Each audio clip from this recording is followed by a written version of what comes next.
ക്രിസ്തുവിൽ എല്ലാവർക്കും വന്ദനം. വീണ്ടും നമ്മുടെ ശ്രദ്ധയെ പുറപ്പാട് പുസ്തകം 26-ാം അധ്യായം 31 മുതൽ 37 വരെയുള്ള വാക്യങ്ങളിൽ നമ്മൾ കാണുന്നത് തിരശ്ശീലയെക്കുറിച്ചും തിരശ്ശീലയും അതുപോലെ അതിൻ്റെ കൂട്ടത്തിൽ തൂക്കിയിടേണ്ടയായ സ്ക്രീനും, ഇത് രണ്ടുമാണ് ഈ വേദഭാഗങ്ങളിൽ നമ്മൾ വായിക്കുന്നത്. അപ്പം എന്തിനാണ് തിരശ്ശീല തൂക്കിയിടുന്നത്? അത് അതിപരിശുദ്ധ സ്ഥലത്തേക്ക് ആരും കയറി ചെല്ലാനായിട്ടുള്ള സ്വാതന്ത്ര്യമില്ല. മഹാപുരോഹിതൻ മാത്രം ആണ്ടിൽ ഒരിക്കൽ ഇവിടേക്ക് പ്രവേശനം ഉള്ളൂ. അതിപരിശുദ്ധ സ്ഥലത്ത് തിരുനിവാസത്തിൻ്റെ ഏറ്റവും പ്രധാനപ്പെട്ട സ്ഥലം ആണ്. അവിടെ ഇരിക്കുന്നത് നമുക്കറിയാം. ഇതുവരെ നമ്മൾ കണ്ടിട്ടുള്ള നിയമപ്പെട്ടകമാണ് തിരശ്ശീല മറച്ച് ഇരിക്കുന്നത് അതിപരിശുദ്ധ സ്ഥലത്ത്. മഹാപുരോഹിതൻ ആണ്ടിലൊരിക്കൽ മാത്രമേ ഇവിടെ പ്രവേശനം ഉള്ളൂ. എബ്രായ ലേഖനം 9:6-7 നമ്മൾ വായിക്കുന്നുണ്ട്. എന്തിനാണ് ഈ മഹാപുരോഹിതൻ ആണ്ടിലൊരിക്കൽ അവിടേക്ക് പ്രവേശിക്കുന്നത്? അതിപരിശുദ്ധ സ്ഥലത്തേക്ക് പ്രവേശിക്കുന്ന ഒറ്റ കാരണമേ ഉള്ളൂ. ജനത്തിന് വേണ്ടിയും സ്വന്തം അതിക്രമത്തിനും പാപങ്ങൾക്കും വേണ്ടിയും ജനത്തിൻ്റെ പാപങ്ങൾക്ക് വേണ്ടിയും പ്രായശ്ചിത്തം, അതിനെക്കുറിച്ച് നമ്മൾ സംസാരിച്ചതാണ്. ദൈവത്തിൻ്റെ ക്രോധത്തെ സമാധാനിപ്പിക്കാനും വേണ്ടിയാണ് ഈ ആണ്ടിലൊരിക്കൽ രക്തം കൊണ്ട് അതിപരിശുദ്ധ സ്ഥലത്തേക്ക് കയറിയിട്ട് കരുണാസനം ആകുന്ന, അതായത് നിയമപ്പെട്ടകത്തിൻ്റെ അടപ്പാണ് ഈ കരുണാസനം കെരൂബുകളുടെ നടുവിൽ നിന്നാണ് ഈ രക്തം തളിക്കേണ്ടത്. അതും ആണ്ടിലൊരിക്കൽ മാത്രം. ചിന്തിക്കേണ്ട ഒരു വിഷയം, ആണ്ടിലൊരിക്കൽ മാത്രം മതിയോ മനുഷ്യന് കരുണ ലഭിക്കാനായിട്ട്? മനുഷ്യൻ പാപിയായിട്ടാണ്. പാപത്തിൻ്റെ ശരീരം ഉള്ളിടത്തോളം കാലം കരുണ എന്നും വേണ്ടിയ ഒരു ഘടകമാണ്. മനുഷ്യന് ആവശ്യമുള്ളതാണ് കരുണ എന്ന് പറയുന്നത്.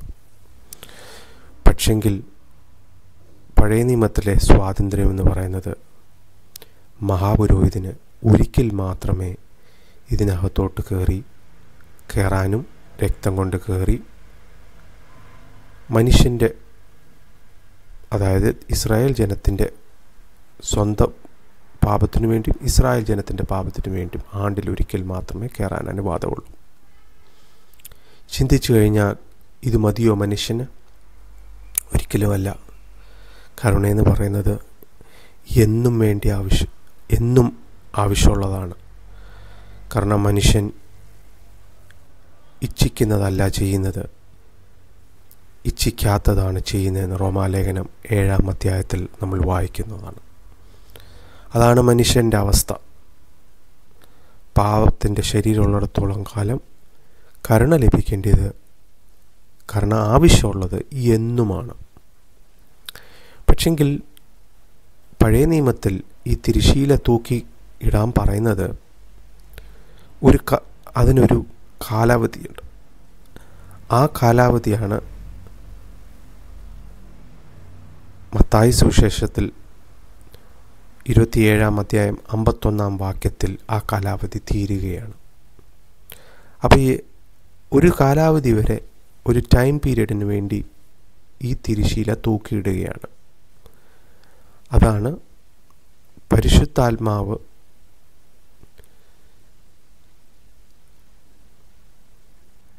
ഈ പരിശുദ്ധ സ്ഥലത്തേക്കുള്ള, അതായത് എബ്രായ ലേഖനം 9:8-ാം വാക്യത്തിൽ നമ്മൾ വായിക്കുന്നത്, പരിശുദ്ധാത്മാവ്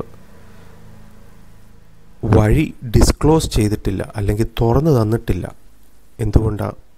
പുറത്തുള്ള തിരുനിവാസം നിലനിൽക്കുന്നിടം വരെ, അതായത് ഇസ്രായേൽ മക്കൾ ഉയർത്തിയ തിരുനിവാസം ഉയർന്നു നിൽക്കുന്നിടം വരെയും അകത്തേക്കുള്ള വഴി തുറന്നു തന്നിട്ടില്ല, അല്ലെങ്കിൽ സ്വാതന്ത്ര്യമില്ല ആർക്കും കയറി ചെല്ലാനായിട്ട്. അപ്പോൾ ഈ തിരശീല ഉയർത്തി വച്ചിരിക്കുന്നത് ഹെബ്രായ ലേഖനം 6-ാം അധ്യായത്തിൻ്റെ 19-ാം വാക്യത്തിൽ നമ്മൾ വായിക്കുന്ന ഒരു കാര്യമുണ്ട്. മനുഷ്യന് പ്രത്യാശ. മനുഷ്യന് ഈ തിരശീലയ്ക്കകത്തോട്ട് കയറുമ്പോൾ പുരോഹിതൻ ജീവനോടെ തിരികെ വരുമെന്ന് യാതൊരു പ്രത്യാശയില്ല. എപ്പം വേണമെങ്കിലും മഹാപുരോഹിതൻ മരിച്ചു വീഴാം. ഒരുക്കത്തോടല്ലാതെ ഇതിനകത്തോട്ട് കയറാൻ സ്വാതന്ത്ര്യമില്ല. ഇനിയും അഥവാ മഹാപുരോഹിതൻ ഈ തിരശീലയ്ക്കുള്ളിൽ ഒരുക്കമില്ലാതെ കയറി ചെന്നു കഴിഞ്ഞാൽ, മരിച്ചു വീണാൽ, ആ ജഡമെടുക്കാൻ വേണ്ടി ആർക്കും കയറി ചെല്ലാനൊക്കത്തില്ല. അതുകൊണ്ട് മഹാപുരോഹിതൻ്റെ അരയ്ക്ക് ചങ്ങല കെട്ടിയാണ് ഇതിനകത്തോട്ട് കയറി ചെല്ലുന്നത്. മഹാപുരോഹിതൻ്റെ ശുശ്രൂഷ ഇതിനകത്ത് ദൈവം അവിടെ തീർക്കുവാണെന്ന് വിചാരിക്കുക. അതായത് ഒരുക്കത്തോട് കയറി ചെന്നില്ല, അതുകൊണ്ട് മഹാപുരോഹിതൻ മരിച്ചു വീണു. ജനത്തിന് മഹാപുരോഹിതൻ്റെ കുപ്പായത്തിൽ ചിലങ്ങുന്ന ആ കുപ്പായത്തിൽ മാതളത്തിൻ്റെ രൂപത്തിൽ തൂക്കിയിട്ടിരിക്കുന്നത് അത് കിടന്ന് സൗണ്ട് അല്ലെങ്കിൽ ഒച്ച ഉണ്ടാക്കുമ്പോഴാണ് ഞങ്ങളുടെ മഹാപുരോഹിതൻ ജീവനോടുണ്ടെന്നുള്ള ഉറപ്പ് പ്രാകാരത്തിൽ നിൽക്കുന്ന വിശ്വാസികൾക്കുള്ളത്. അപ്പോൾ ആ സൗണ്ട് അല്ലെങ്കിൽ ആ ഒച്ച കേൾക്കാതിരിക്കുമ്പോൾ അവരുടെ മഹാപുരോഹിതന് മരിച്ചുപോയതിൻ്റെ ഒരു സൂചനയാണ്. ആ മഹാപുരോഹിതൻ്റെ ജഡമെടുക്കാനായിട്ട് ആർക്കും അകത്തോട്ട് കയറി ചെല്ലാൻ പറ്റുകയില്ല. അതുകൊണ്ട് ചങ്ങല പിടിച്ച് വലിച്ച് ജഡം പുറത്തെടുക്കേണ്ട ഒരു അവസ്ഥ വരും. അപ്പോൾ വളരെ ഭീകരമായ ഒരു അവസ്ഥയാണ്. അതുകൊണ്ട് ഇവിടേക്കുള്ള പ്രവേശനം വർഷത്തിലൊരിക്കൽ മാത്രം ആക്കിയിരിക്കുകയാണ് ദൈവം, ആണ്ടുതോറും വർഷത്തിലൊരിക്കൽ. പക്ഷേ ഈ മനുഷ്യന് ഇത് മതിയോ? കരുണയെന്ന് പറയുന്നത് എന്നും ആവശ്യമുള്ള കാര്യമാണ്. ആണ്ടിലൊരിക്കൽ മാത്രമല്ല മനുഷ്യൻ്റെ കരുണ ആവശ്യം. ഈ കരുണയെന്ന് പറയുന്നത് തന്നെ കിട്ടേണ്ട ശിക്ഷ കിട്ടാതിരിക്കുന്നതാണ്. അതായത് ശിക്ഷയോഗ്യരായ മനുഷ്യന് ശിക്ഷ കിട്ടാതിരിക്കുന്നതാണ്. അല്ലെങ്കിൽ ആ പഴയ നിയമത്തിൽ ആ കിട്ടാനിരിക്കേണ്ട ശിക്ഷ ഒരു കാലാവധി വരെ, അല്ലെങ്കിൽ ആണ്ടിലൊരിക്കൽ, വർഷത്തിൽ ഒരിക്കൽ മാത്രമേ ഇതിനകത്തൊരു പ്രവേശനമുള്ളൂ. അപ്പം വർഷത്തിലൊരിക്കൽ മഹാപുരോഹിതൻ ഇതിൻ്റെ ഉള്ളിൽ കയറുമ്പോൾ ആ ശുശ്രൂഷയുടെ വാലിഡിറ്റി എന്ന് പറയുന്ന 1 വർഷമേ ഉള്ളൂ. വീണ്ടും അടുത്ത വർഷം അതേ അവസ്ഥയാണ്. മഹാപുരോഹിതൻ വീണ്ടും പേടിച്ച് വിറച്ച് ഇതിനകത്തോട്ട് കയറണം.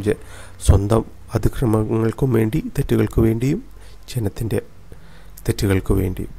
അപ്പോൾ എല്ലാവരും ആശ്രയിച്ചിരിക്കുന്ന ഈ മഹാപുരോഹിതൻ കരുണ ലഭിക്കാനും വേണ്ടി, അകത്തോട്ട് കയറാനും വേണ്ടിയാണ്. പക്ഷെങ്കിൽ മനുഷ്യൻ അത് പോരായല്ലോ. മനുഷ്യൻ എന്നും വേണ്ടിയതാണ്. അപ്പോൾ ഈ തിരശീല ഹെബ്രായ ലേഖനം 10-20 മുതൽ 25 നമ്മൾ വായിക്കുന്ന ഒരു പുതിയൊരു വഴി ഈ തിരശീല കീറുമ്പോൾ, ഈ തിരശീല കീറിയത് എപ്പോഴാണ്? മത്തായി സുവിശേഷം 27:51 ഈ തിരശീല കീറുന്നത്. അതായത് യേശു ക്രിസ്തു എല്ലാം നിവൃത്തിയായി എന്നാണ് മലയാളം ബൈബിളിൽ നമ്മൾ കാണുന്നത്. പക്ഷെങ്കിൽ എല്ലാം നിവൃത്തിയായെന്നല്ല, എല്ലാം കഴിഞ്ഞു. അതായത് ചെയ്യേണ്ട പ്രവൃത്തി, വീണ്ടെടുപ്പിന് വേണ്ടി ചെയ്യേണ്ട പ്രവൃത്തി ക്രിസ്തു ചെയ്ത് കഴിഞ്ഞു. അപ്പോൾ അതവിടെയാണ് ഇറ്റ് ഈസ് ഫിനിഷ്ഡ് എന്നുള്ള തർജ്ജിമ മലയാളത്തിൽ വന്നിരിക്കുന്നത്, നിവൃത്തിയായെന്ന്. വീണ്ടെടുപ്പിൻ്റെ പ്രവൃത്തി ചെയ്ത് കഴിഞ്ഞു, ഇനി ഒന്നും ചെയ്യാൻ ബാക്കിയില്ല. അവിടെയാണ് തിരശീല കീറുന്നത്. അവിടെയാണ് പുതിയൊരു വഴി ഉദ്ഘാടനം ചെയ്തിരിക്കുകയാണെന്നാണ് ഹെബ്രായ ലേഖനം 10:20-25 നമ്മൾ വായിക്കുന്നത്. അപ്പോൾ ആ തിരശീല എന്ന് പറയുന്നത് യേശു ക്രിസ്തുവിൻ്റെ ശരീരമാണെന്നാണ് നമ്മൾ വായിക്കുന്നതായി. അപ്പോൾ ഏതാണ് ഈ പുതിയ വഴി? ഉദ്ഘാടനം ചെയ്തിരിക്കുന്ന ഏതാണ് ഈ പുതിയ വഴി? അതാണ് യോഹന്നാൻ സുവിശേഷം 14:6 നമ്മൾ വായിക്കുന്നത്. ഞാൻ തന്നെ വഴി. ആ തന്നെ എന്നുള്ള വഴിയിൽ ഒരു ഇച്ചിരി ഗൗരവമുള്ള വാക്കാണ്. ഇംഗ്ലീഷിൽ the way, I am the way, definite article, അതായത് തന്നെ എന്നുള്ള ആ തർജ്ജിമ വരുമ്പോൾ അതിൻ്റെ അർത്ഥം സ്വർഗത്തിലേക്കുള്ള വഴി, വേറെ ഒരു വഴിയും ഇല്ല എന്നാണ്. ഒരുപാട് വഴികളുണ്ട്, അതിലൊരു വഴി ആ ക്രിസ്തു എന്നുള്ള അർത്ഥമല്ല. തന്നെ വഴി എന്ന് പറഞ്ഞാൽ ക്രിസ്തു മാത്രമേ ഉള്ളൂ. ആ വഴി കൂടി പുതിയൊരു വഴി ഉദ്ഘാടനം ചെയ്തിരിക്കുകയാണ് എബ്രായലേഖനം 10:20 മുതൽ 25 വാക്യങ്ങളിൽ. ഇവിടെയാണ് അപ്പോസ്തല പ്രവൃത്തി 4:12 നമ്മൾ വായിക്കുന്നത്, മറ്റൊരുവനിലും രക്ഷയില്ല. അതിന് യാതൊരു വിട്ടുവീഴ്ചയില്ല, ഒരു കോംപ്രമൈസും ഇല്ല. ഒരുവനും രക്ഷയില്ല. കാരണം രക്ഷിക്കാൻ വേണ്ടി വന്ന ക്രിസ്തുവാണ്, വഴി ഉദ്ഘാടനം ചെയ്ത ക്രിസ്തുവാണ്. ആ ക്രിസ്തു ക്രൂശിൽ മരിച്ചു, എല്ലാം തികഞ്ഞു, അല്ലെങ്കിൽ എല്ലാ ആ ശുശ്രൂഷ ചെയ്തു കഴിഞ്ഞപ്പോൾ തിരശ്ശീല കീറി. ഇനി എന്താ മനുഷ്യൻ ആവശ്യം? വെറുതെ വിശ്വസിച്ചാൽ മതി. പക്ഷെങ്കിൽ അതുപോലും മനുഷ്യൻ ആവശ്യമില്ല. മനുഷ്യൻ അത് കൺസിഡർ ചെയ്യുന്നില്ല, അത് ഗൗരവമായിട്ട് എടുക്കുന്നില്ല. അതുകൊണ്ടാണ് ഇനിയും രക്ഷിക്കപ്പെടാൻ വേണ്ടി ആയിരക്കണക്കിന് ലക്ഷക്കണക്കിന് ആൾക്കാർ ഇനിയും ബാക്കിയിരിക്കുന്നത്. ചിന്തിക്കുക, മനുഷ്യന് എന്നുമാണ് കരുണ ആവശ്യം. പഴയ നിയമത്തിലെ ഒരു വാക്യമാണ് നമുക്ക് പെട്ടെന്ന് ഓർമ്മ വരേണ്ടത്. അതായത് വിലാപങ്ങളുടെ പുസ്തകം 3-ാം അധ്യായം 22 മുതൽ 23-ാം വാക്യത്തിൽ നമ്മൾ വായിക്കുന്ന കാര്യം. ഇത് പഴയ നിയമത്തിലെ, പുതിയ നിയമത്തിലാണ് അത് നമ്മൾ അനുഭവിക്കുന്നത്. പഴയ നിയമത്തിലെ വാക്യമാണ്. അവിടെ എഴുതിയിരിക്കുന്നത് കരുണയെന്ന് പറയുന്നത് ന്യൂ എവറി മോർണിംഗ്. അതാണ് മനുഷ്യന് ആവശ്യം. കരുണയെന്ന് പറഞ്ഞത് ആണ്ടിലൊരിക്കൽ കിട്ടേണ്ടതല്ല, എല്ലാ ദിവസവും. അതുപോലെ തന്നെ പുതിയ കരുണയെന്നാണ് തർജ്ജിമ. പുതിയ കരുണ, his mercies are new every morning. ഇന്നലത്തെ കരുണ പോരാ എനിക്ക് ഇന്ന്. എല്ലാ വിശ്വാസികളുടെ ആവശ്യം അതാണ്. ഇന്നലത്തെ കരുണ തീർന്നു പോയി, അതുകൊണ്ട് ഇന്ന് ബാക്കിയില്ലല്ലോ എന്ന് വ്യാകുലപ്പെടേണ്ട കാര്യമില്ല. പുതിയ കരുണ, എന്നും രാവിലെ തന്നെ, അതായത് രാവിലെ തന്നെ നമ്മുടെ വാതിലിൻ്റെ വെളിയിൽ പത്രം വന്ന് കിടക്കും, അല്ലെങ്കിൽ പാല് വന്ന് കിടക്കും. ഓർഡർ അനുസരിച്ചാണ് പത്രവും പാലും നമുക്ക് കിട്ടുന്നത്. 2 പാല് കവർ വേണമെങ്കിൽ 2 പാല് കവർ കിട്ടും, പല പത്രങ്ങൾ വേണമെങ്കിൽ പല പത്രങ്ങൾ കിട്ടും. ഇവിടെ ദൈവത്തിൻ്റെ കയ്യിൽ നിന്നുള്ള പാക്കേജാണ് mercy are new every morning. പഴയ നിയമത്തിലെ വിശ്വാസികൾ അത് അനുഭവിച്ചിട്ടില്ല. ഭീകരമായ ഒരവസ്ഥയാണ് ആണ്ടിലൊരിക്കൽ കയറി ചെല്ലുക എന്നുള്ളത്. അപ്പോൾ ചിന്തിക്കേണ്ട ഒരു വിഷയം ഇതാണ്. എബ്രായ ലേഖനം 4:16 ഇന്ന് നമുക്ക് ആ വഴി തുറന്നു തന്നിരിക്കുന്നുണ്ട്. പഴയ നിയമത്തിലെ തിരശ്ശീല കീറിയത് കൊണ്ട്, എന്നേക്കുമായിട്ട് ക്രിസ്തു സ്വർഗത്തിലുള്ള ആ കരുണാസനത്തിൽ സ്വന്തം രക്തം കൊണ്ട് തളിച്ചതുകൊണ്ട് ഇന്ന് നമുക്ക് കരുണ മാത്രമല്ല ലഭിക്കുന്നത്, കരുണയും കൃപയും കൃപാസനം തുറന്നു തന്നിരിക്കുകയാണ്. ധൈര്യത്തോട് കയറി വരാം. മഹാപുരോഹിതനില്ലാത്ത ഒരു ഭാഗ്യമാണ് ഇന്ന് നമുക്ക് കിട്ടിയിരിക്കുന്നത്. കാരണം നമ്മളെല്ലാം പുരോഹിതന്മാരാണ്, പത്രോസിന്റെ ലേഖനത്തിൽ നമ്മൾ വായിക്കുന്നത്. അപ്പോൾ അങ്ങനെ ഇരിക്കുമ്പോൾ പുരോഹിതന്മാരായ നമുക്ക് കരുണാസനത്തിലേക്ക് ധൈര്യമായിട്ട് കയറി ചെല്ലാം. കരുണയ്ക്ക് വേണ്ടി മാത്രമല്ല, ഇപ്പോൾ കൃപയും ലഭിക്കുക. കൃപ ലഭിക്കുന്നില്ലായിരുന്നു പഴയ നിയമത്തിൽ. കൃപ ലഭിക്കുന്നുണ്ടായിരുന്നെങ്കിൽ മഹാപുരോഹിതൻ മരിച്ചു വീഴേണ്ട കാര്യമില്ല. ആ ഭയത്തോട് കയറി ചെല്ലേണ്ട ആവശ്യമില്ല, ധൈര്യത്തോട് കയറി ചെല്ലാം. പക്ഷേ പേടിച്ച് വിറച്ച് കയറി ചെല്ലുന്നത് എന്തുകൊണ്ടാണ്? കരുണ മാത്രമേ ലഭിക്കുന്നുള്ളൂ. കൃപയും സത്യവും, കൃപയും കരുണയും എന്ന് പറയുന്നത് ക്രിസ്തുയേശുവിൽ കൂടി മാത്രമാണ്. അതാണ് നമുക്ക് ധൈര്യപ്പെടാനുള്ളതും നമുക്ക് ആശ്വസിക്കാനും ഉള്ളതും നമ്മുടെ ഹൃദയത്തെ തണുപ്പിക്കുന്നതും തന്നെയല്ല. ഒരു പ്രത്യാശയുണ്ട്. മഹാപുരോഹിതൻ മരിച്ചു വീഴുമോ എന്നുള്ള, അയ്യോ ചെയ്യുമോ ഇല്ലയോ എന്നുള്ള കൺഫ്യൂഷനിൽ നിൽക്കുമല്ല. നമുക്ക് കിട്ടിയിരിക്കുന്ന പ്രത്യാശ, ആ തിരശ്ശീലയ്ക്ക് ഉള്ളിലേക്ക് കടക്കുന്ന ആ പ്രത്യാശ ഒരു ദൃഢതയുള്ള പ്രത്യാശയാണെന്നാണ് എബ്രായ ലേഖനം 6:19 നമ്മൾ വായിക്കുന്നത്. ഷുവർ ആൻഡ് സ്റ്റെഡ്ഫാസ്റ്റ്, അതായത് നിശ്ചയമായിട്ടും ദൃഢത, അല്ലെങ്കിൽ യാതൊരു രീതിയിലും കൺഫ്യൂഷൻ വേണ്ട, ഷുവറായിട്ട് ലഭിക്കുന്ന ആ കരുണയും കൃപയും നമുക്ക് ആശ്രയിക്കാം, നമുക്ക് ആസ്വദിക്കാം, നമ്മുടെ ഹൃദയത്തെ ആശ്വസിപ്പിക്കട്ടെ എന്ന് പ്രാർത്ഥിച്ചുകൊണ്ട് എൻ്റെ വാക്കുകൾ ഞാൻ അവസാനിപ്പിക്കുകയാണ്.